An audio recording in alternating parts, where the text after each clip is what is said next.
It's good to see everybody. I know we've still got some ailments going around, and some of you are not feeling well either, but glad that we're here together. If you'd like to go ahead and make your way to Psalm 73. That's where we're going to spend our time this morning during Bible class. It's Psalm 73.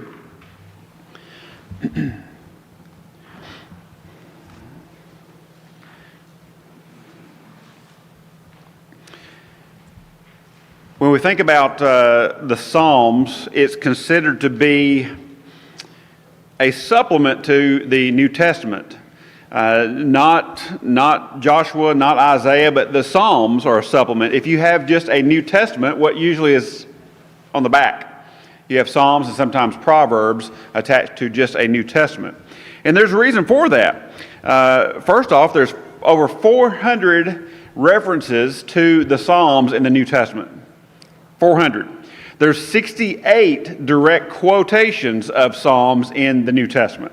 More than any other, more than Isaiah. Isaiah is quoted 55 times in the New Testament. So Psalms, you have those quotations in there more. So it's a supplement or an addendum to the New Testament, and they go hand in hand.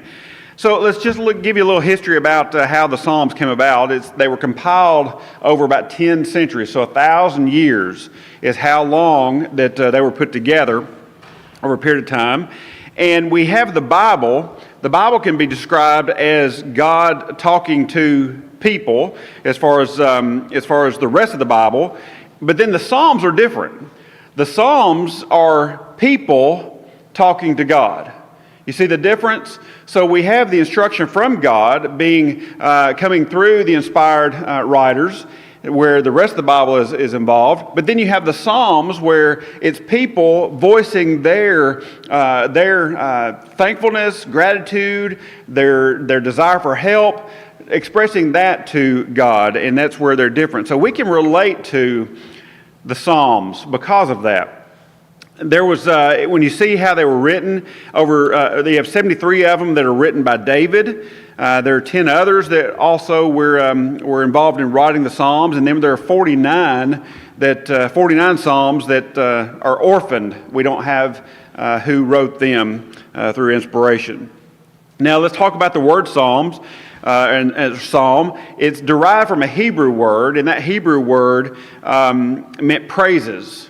That's what Psalms is all about. It's about praises to God. And then you had a change in the Greek. In the Greek, you had the word psalmos, which meant to sing with plucked instruments. That was around the 3rd and 4th century BC. And then later in the time of Jesus, the word psallo was being used. And the word psallo meant to sing with plucked heartstrings. Now you see the difference in that?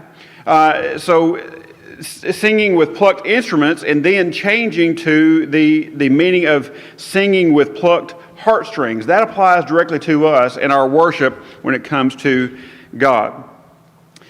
I know that we all probably have some of our favorite psalms.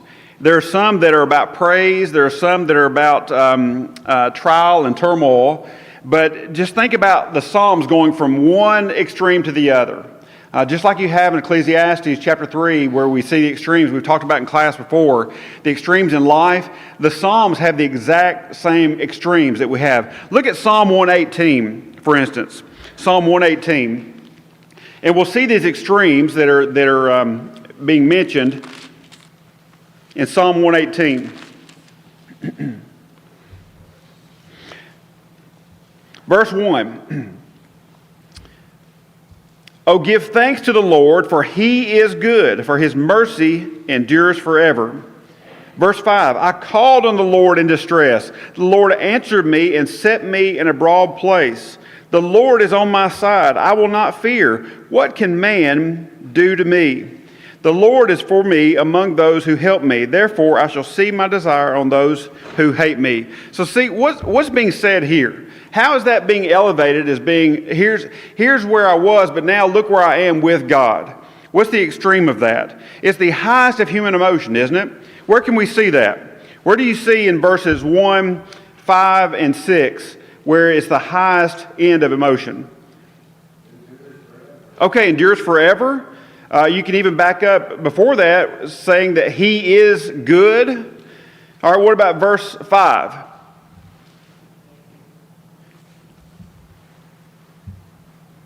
Verse 5, what could be the point of being the highest of human emotion?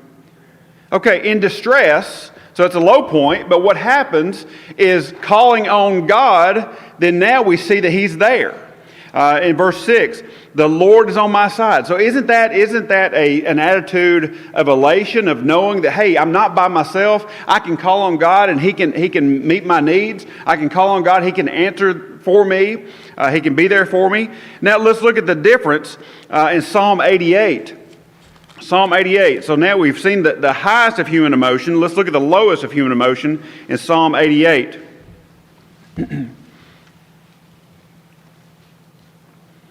And let's look at verse 3 of Psalm 88.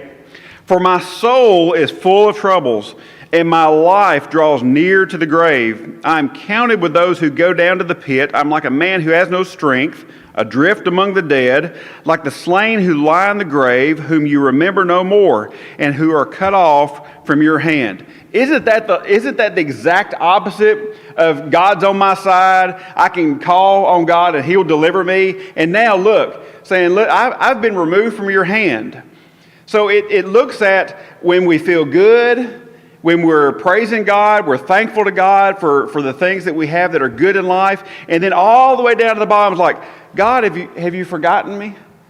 We've all felt that, right? We've all felt that. We've all experienced that, to where we think about that God's there for us and all the things that are good, and maybe life is just going really good, and then all of a sudden it can change like that, can it? Just like that, it can change.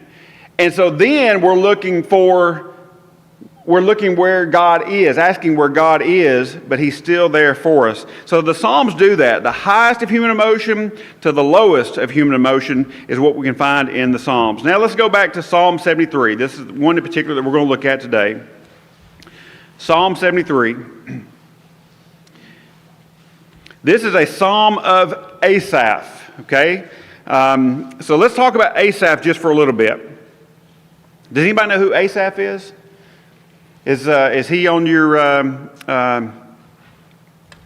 list of ones that you like to read from? Maybe not. I mean, you have to do some digging to find out who Asaph really was. But Asaph was a Levite. Okay, so he's the tribe of Levi. He was the son of Berechiah. That was his father. He belonged to one of three families that were appointed by David for music and song in the house of the Lord. You can find that in 1 Chronicles 6, talking about these families that were appointed in the house of Levi to do certain things, to have certain duties. So that's who he belonged to. Now Asaph, he composed Psalm 50 and also Psalms 73 through 83. So he's through divine inspiration, he has authored 12 of the Psalms that we have. This one in particular that we see here we're going to talk about is going to talk about those high of highs and the low of lows when it comes to the human emotion. The musical family that you can see that Asaph belonged to, in 1 Chronicles 23, you have these ones that were appointed by David. You have ones that served as priests in the house of the Lord. You had others that were officers and judges. You had others that were gatekeepers. Then you had ones that were musicians. Now, you're thinking about, okay, well, why do we have musicians in the Old Testament? Those are things that God allowed in the Old Testament. What are some things that God allowed in the Old Testament and the Old Covenant that is not asked for or desired from God today? What's some other things? Burnt offerings, okay, absolutely. I mean, we don't have an altar in here, do we? To where we're offering animals that God requested us to offer for sacrifice. We don't do that. What else? What about a high priest? Was there a high priest that we had in the Old Testament or the Old Covenant? Now, who are the priests today of the New Covenant? We are, but then we have Jesus as our high priest, our go-between. What was the job of the high priest in the Old Covenant? What were they to do?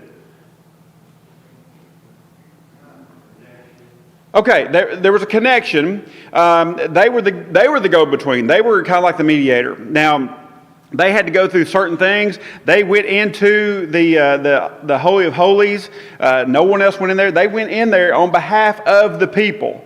The sacrifices were offered by the people for the rollback of sins. But the high priest was the only one that went in.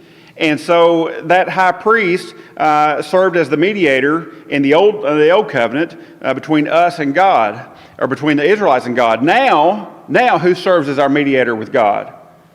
Jesus does. That veil in the temple that was there separating the people from God is no longer there. The day that Jesus died on the cross, it was torn in two, and now the separation is no longer there. We have Jesus standing there before us in the presence of God.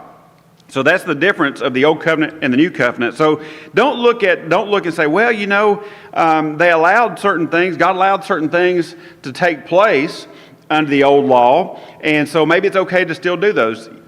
Yes, some of them are reinstituted in the New Testament, where we can read about it and we can see that, that's another thing that we can continue on, but there are some things that were done away with. Mainly big portions of the old law were removed.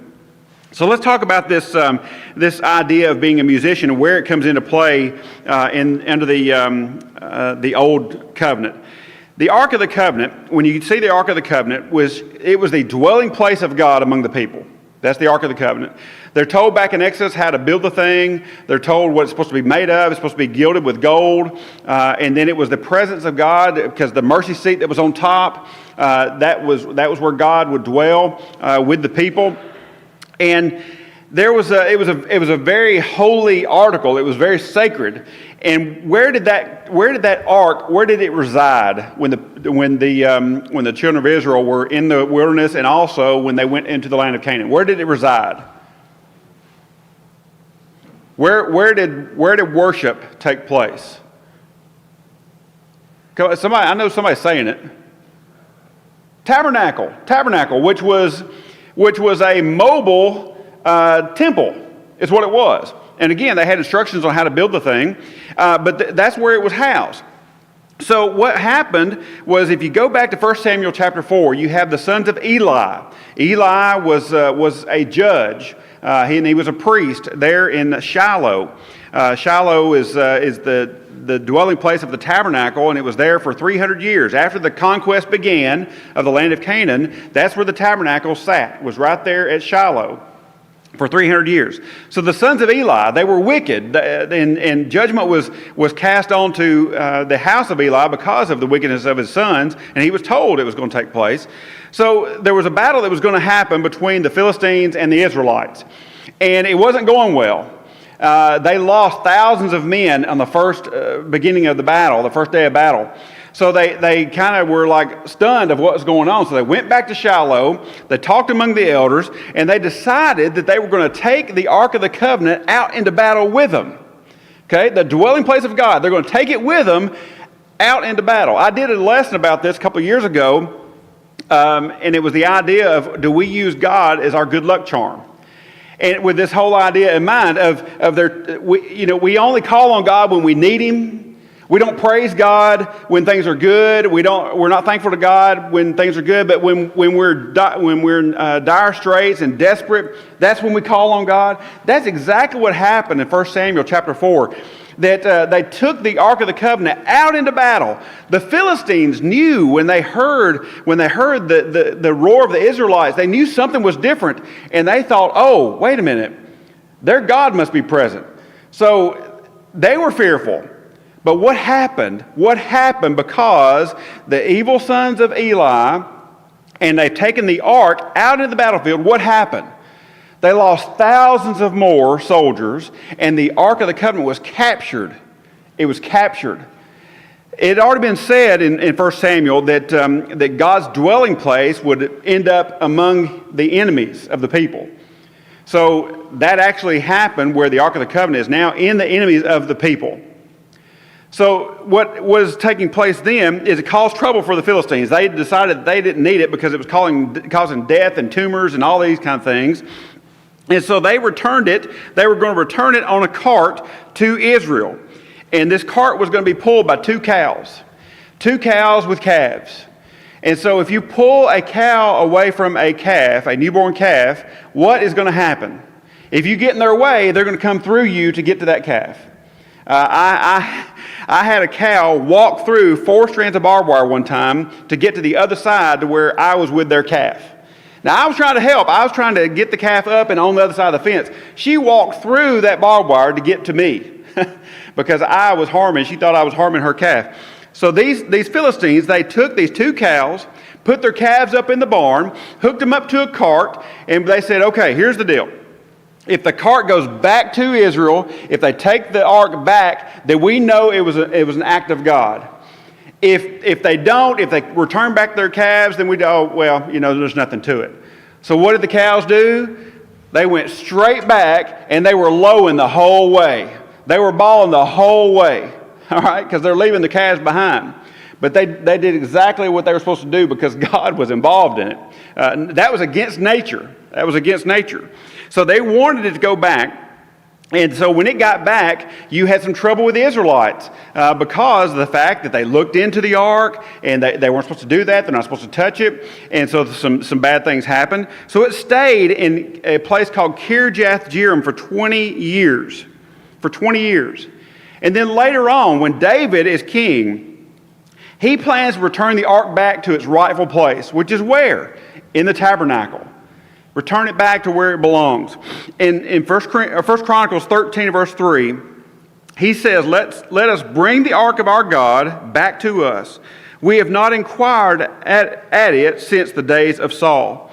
So Asaph, when the ark is being brought back in among the people, was a song leader and sounded cymbals when the ark was moved back to Jerusalem. Or was moved to Jerusalem, not back to Jerusalem, but moved to Jerusalem. And so it also was mentioned that when Solomon was king, that Asaph was involved in when it was being moved to the temple, the permanent dwelling place of God that you had on earth at the time. So we have these mentions of Asaph in Scripture, in 1 Chronicles and 2 Chronicles of who he was, and he was around for a while. He was around during the time of David. He was around during the time of Solomon, and so he penned this psalm here, Psalm 73. And we look at this and how we can relate to it. So here's our aim today. Here's our aim, is we want to see that whether our focus is outward, being worldly, or upward, being godly, it determines our outlook on life. If our focus is worldly, then what kind of outlook are we going to have on life? It's going to be negative. If our focus is upward, if it's godly, then we're going to have a different hope in life because of that view that we have. So let's look at Psalm 73, the first 2 verses. Now that we know who Asaph is, or was, truly God is good to Israel, to such as are pure in heart. But as for me, my feet had almost stumbled. My steps had nearly slipped. So what is the problem that we have here? Asaph's a righteous man. Do we agree with that? He's a righteous man. So what is he saying here? He's saying God's been good to Israel, but what's happening with him personally? What's happening? Okay, he's having some doubt, isn't he? He's having some doubt. Here's a righteous man of God. Here's someone that has served David. Here's someone that's going to serve Solomon as well. He's been involved in worship. I mean, his whole life revolves around the idea of worship to God. So now here's what he says. He says, hey, my feet had almost stumbled. My steps had nearly slipped. So he has every right and reason to be positive, but he's not. He's not. So let's find out why. Starting verse 3. For I was envious of the boastful when I saw the prosperity of the wicked. Any of us guilty of that? Any of us ever looked around and see how the life of ease that some that are wicked live? And we might be envious of that. Ever felt that way? Hey, I felt that way, right? Like, wait a minute, God, why are you letting people like this seems to be blessed like this? And here I feel like that maybe you've ignored me. You're not paying attention to me.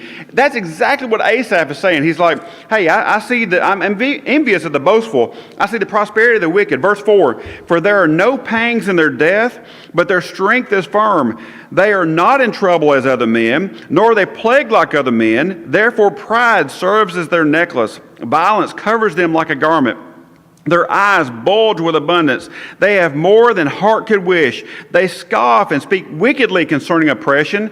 They speak loftily. They set their mouth against the heavens, and their tongue walks through the earth. Therefore his people return here, and waters of a full cup are drained by them. And they say, how does God know? And is there knowledge in the Most High? Behold, these are the ungodly, who are always at ease. They increase in riches. Surely I have cleansed my heart in vain and washed my hands in innocence. For all day long I have been plagued and chastened every morning. This poor guy, this poor guy. I mean, he's looking at all the wickedness around him, and he's saying, why are these people prospering? Why are they getting ahead? See, you have to understand the Hebrew way of looking things. Prosperity is a blessing. Poverty is punishment to a Hebrew. So he's looking around and saying, why are they blessed? Why are they prospering when they're wicked like they are? And they even question about God being the Most High and the knowledge of God. They're even mocking God. And so Asaph is wondering, he's perplexed of why this is happening. You know why? Is because his focus is where? It's outward. It's worldly. That's his focus. It's out around him. He's seeing the people that are around him. He's not focused in the right direction. The atheist argument is, if there's a God, then why is there evil? And so they look at things like, and that's exactly what he's saying here is there knowledge in the Most High. Like, hey, you know what? Some people think that that's all there is. Human beings, that's all there is. There's nothing above that. The atheist will say that, but then they don't have an answer for why someone would try to live a moral life. If there's no divine authority, then why try to live good? What purpose is there? Well, it's to serve our fellow human beings. Well, what difference does it make? If there's no God that's in control and have authority, then why do anything right? Why not do everything for ourselves? See, the moral authority comes from God. It comes from God. And so he's wondering here, because his focus is outward and on the world. So he's questioning whether or not it's worth it even to serve God. Are we guilty of ever thinking things like that? Of course we are. As to say, he's like, God, do you see what's going on down here? Do you have any idea what's going on down here? That's what Asaph is really saying. That's what he's asking. It's like all these things are going on, and I just don't think God's paying attention. Now, look what changes. Look what changes. Starting verse 15. If I had said, I will speak thus, behold, I would have been untrue to the generation of your children. When I thought how to understand this, it was too painful for me. Here's the turning point. Verse 17. Until I went into the sanctuary of God, then I understood their end. Surely you set them in slippery places. You cast them down to destruction. Oh, how they are brought to desolation as in a moment. They are utterly consumed with terrors. As a dream when one awakes. So, Lord, when you awake, you shall despise their image. So now what has changed? What has changed is he's no longer looking outward. He's no longer looking what's around him. He's looking upward. See, in verse 17, he says, until I went into the sanctuary of God. Now he's starting to look upward. Like, oh, wait a minute, I forgot. It may look like they're living a life of ease now, but if they don't change, here's what's going to happen to them. Here's what lies for them. Here's the punishment that's going to happen for them because of their actions. So then he remembers. He remembers, and he's returned to God as far as his focus. Now we continue on in verse 21. Thus my heart was grieved, and I was vexed in my mind. I was so foolish and ignorant. I was like a beast before you. Nevertheless, I'm continually with you. You hold me by my right hand. You will guide me with your counsel, and afterward receive me to glory. So now what's changed? So he's looking outward. Then he was looking upward. Now where is he looking? Inward. He's looking inward. He's bothered that he even thought those things to begin with. He says, my heart was grieved. I was vexed in my mind. I was so foolish and ignorant. He says, I was like a beast before you. He had forgotten who he served, didn't he? He forgot the God that he served. Now, how is that? How can we relate to that? How can we relate to that? How can we forget the God that we serve? What causes that to happen for us? Sin? Desires? Okay. Oh, yeah. Yep. Yeah, Katina said getting caught up in our own world as far as work and family and absolutely. And here's the thing that's hard for us to understand. The trials that we go through, the joy that we go through, we all individually have our own world that we live in, don't we? When we have hurt and heartache, we think sometimes, oh, nobody's got it worse than me. Don't we? Don't we think sometimes, nobody is going through the trials that I'm going through right now.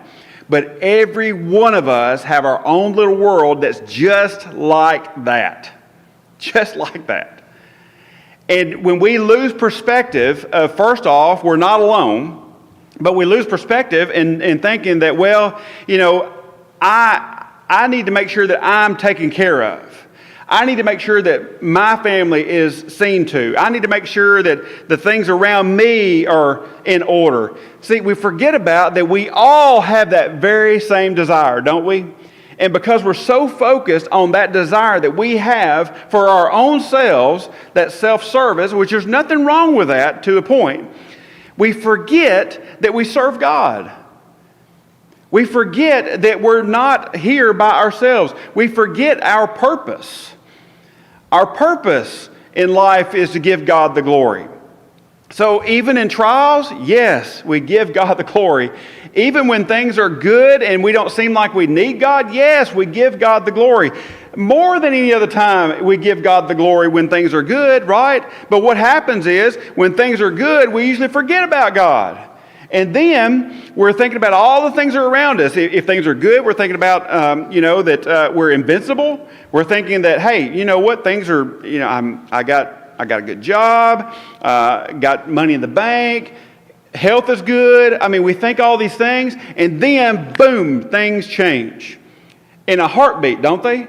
In a heartbeat. And then how does our attitude change? Oh, woe is me. Oh, look at me. Oh, and then we drop to our knees and approach our God because now we see that we need Him. See, we forgot that we need Him all the time. We need Him all the time. Good times, bad times, we need God. So we need Him when it's time to praise Him. We need Him when it's time when we're hurting. And that's what Asaph is saying here. He was looking around him, and he's disgusted about what he's seeing and doesn't understand why God is letting people prosper like that are wicked. And then he turns his attention upward. And it's like, oh, wait a minute. I got to return to God's sanctuary, and that will help me regain the knowledge that I need of the things that are around me. And then he turns his attention inward.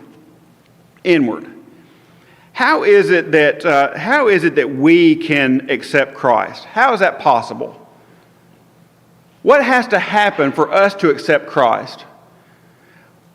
What has to happen for us to be in submission to God? Okay, acknowledge the need. I like that. Yeah, acknowledge the need. What else? Who said something else over here? You have to change your attitude. Okay, all right. So what is necessary in order for us to be in submission to God? What's necessary? I have to change.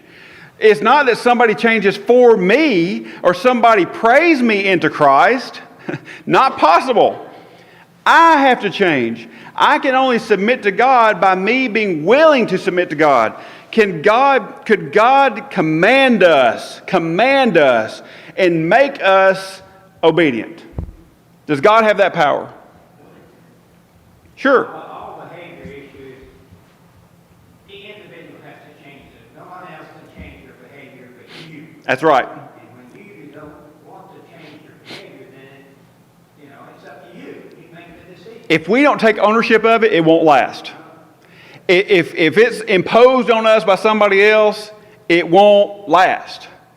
Until we're accountable to ourselves, and we're accountable to ourselves to our God, that's the only way we can be in submission to Him. That's the only way. And we've talked about submission. Submission is not a bad term. It's a good thing.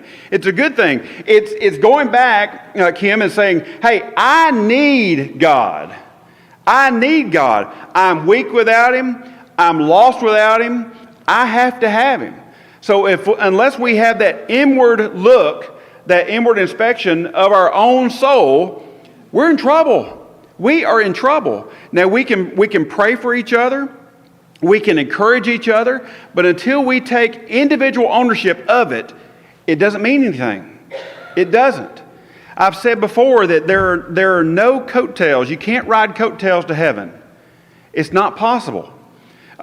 We can't love somebody enough into heaven. I mean, when we have people that are close to us and they're, they've turned their back on God, I mean, we can't love them into heaven. It's not possible. But we can try to encourage them and help them and pray for them and all these things, but it's still up to the individual. See, that's what Asaph is saying here. He starts looking inward. He's like, oh, it's up to me. So what changed from verse 1, where he's like, my feet had almost stumbled, he's having some doubt, to the point to where he realized that it was up to him. What changed between verse 1 and verse 26? What changed? Okay, God didn't change, did He? The wicked people didn't change, did they? We don't have any record of that. What changed? He did. His attitude changed. His heart changed. So when we see somebody like Asaph, who's righteous, who's living a life of service, appointed by God through the instructions given to Moses as far as who is supposed to do certain things. His family is supposed to serve this particular area of worship when it comes to musicianship, when it comes to worship. He had to change because he realized it was up to him, right? So what about for us? I'm not extending the invitation. I'm not doing that right now. But I have to think about, is my attitude right? Okay, I can't wait for somebody else to change. I can't wait for something else to happen. I have to make sure I'm doing my part first. First, that's submission, that's humility, that's realizing that we are lost without God. Last few minutes, we'll finish up. That's exactly what happened. He had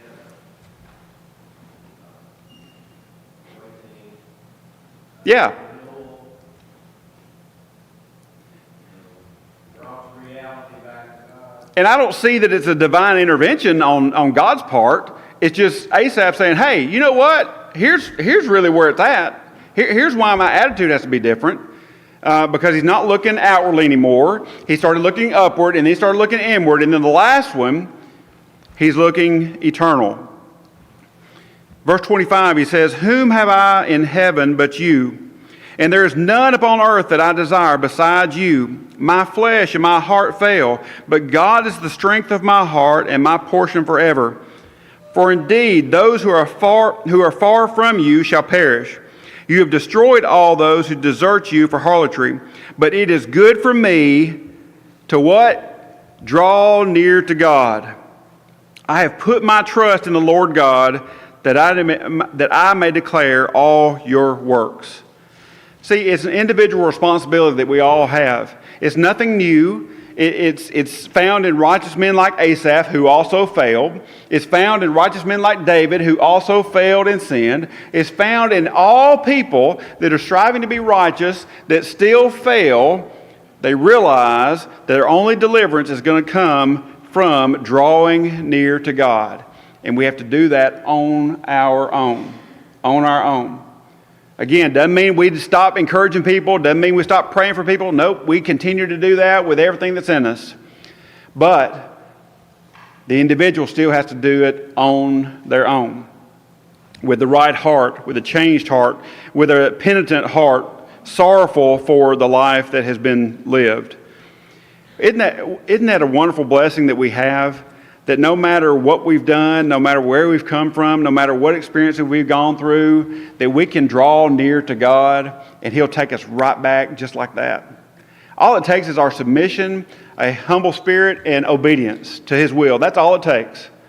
It's not some pageantry we have to go through. It's not, it's not some kind of method we go through that's man-made. It's all about what God allowed us to do, where we can return and draw closer to Him.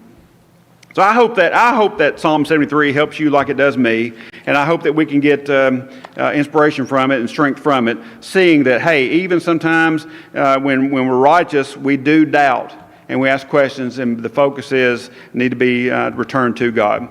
All right, thank y'all so much.